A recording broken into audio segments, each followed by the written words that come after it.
ఈరోజు మీ ఉత్సాహం చూస్తా ఉంటే రాజంపేట ఎలక్షన్ అయిపోయినట్లే ఉంది. పెద్దలు చంద్రబాబు నాయుడు గారికి, మీ ప్రియతమ నాయకుడు పవన్ కళ్యాణ్ గారికి, ఎమ్మెల్యే అభ్యర్థి సుబ్రహ్మణ్యం గారికి, ఇక్కడ విచ్చేసిన తెలుగుదేశం కార్యకర్తలందరికీ, భారతీయ జనతా పార్టీ కార్యకర్తలందరికీ, జనసేన కార్యకర్తలందరికీ, యువకులందరికీ నా హృదయపూర్వక వందనములు. నేను మొట్టమొదటిసారి చంద్రబాబు నాయుడు నేను కలిసి మీటింగ్ లో పార్టిసిపేట్ చేయటం జరుగుతా ఉంది. ఇంతవరకు ఎప్పుడూ లేదు. మా తండ్రి గారు చంద్రబాబు నాయుడు సమకాలికులు. పవన్ కళ్యాణ్ గారు అన్న నేను కలిసి మీటింగుల్లో పార్టిసిపేట్ చేశాం. పవన్ కళ్యాణ్ గారితో కూడా ఈరోజు పార్టిసిపేట్ చేయటం చాలా సంతోషంగా ఉందనేది స్పష్టంగా తెలియజేస్తున్నాను. ఇల్లు అలగ్గానే పండగ కాదు. ఈ ఉత్సాహం మే 13వ తేదీ వరకు ఖచ్చితంగా తీసుకొని పోవాల్సిన అవసరం ఉన్నది.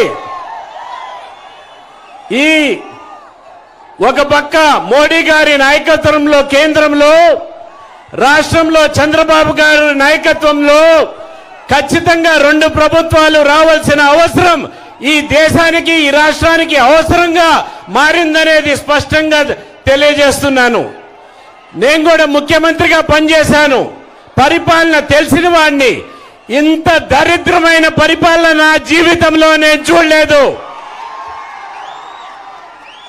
ఇక్కడ తండ్రి కొడుకులు ఉన్నారు. ఒకరు మంత్రి, ఒకరు ఎమ్మెల్యే, ఒకరు ఎంపీ.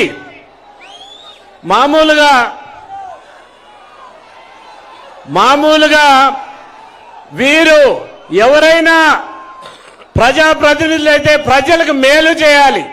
కానీ వీరు చేసిన నిర్వాక్యం వల్ల పూర్తిగా అన్నమయ్య డ్యాం కొట్టుకొని పోయేదానికి కేవలం వీళ్ళే కారణం అనేది స్పష్టంగా తెలియజేస్తున్నాను. పింఛలో ఇసుక దోపిడీ చేసేదానికి పింఛా ప్రాజెక్ట్ నా కాన్స్టిట్యున్సీలో వస్తుంది, పీలేరులో వస్తుంది.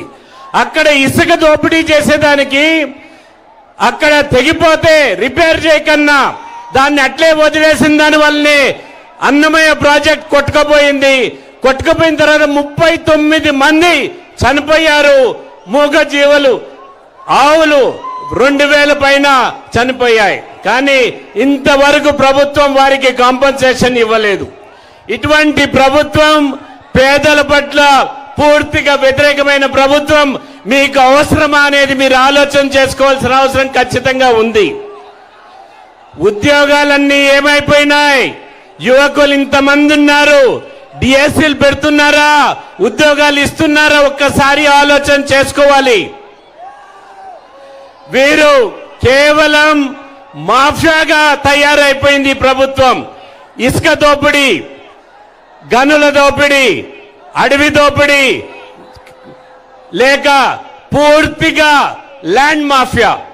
ఈ మాఫియాల్లో ఈ ఎంపీ, ఈ మంత్రులు వీళ్ళంతా చిక్కుకుపోయారనేది స్పష్టంగా తెలియజేయటం జరుగుతా ఉంది. మీకు పవర్ స్టార్ అని ఎట్లయ్యాడు తెలుసా?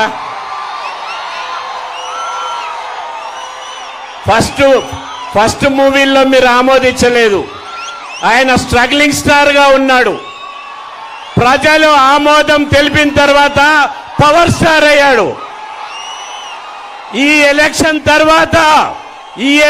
తర్వాత ఈ స్ట్రగ్లింగ్ స్టార్ పవర్ స్టార్ గా మీరు మార్చాల్సిన అవసరం ఖచ్చితంగా ఉన్నది అనేది స్పష్టంగా తెలియజేస్తున్నాను. చంద్రబాబు నాయుడు గారి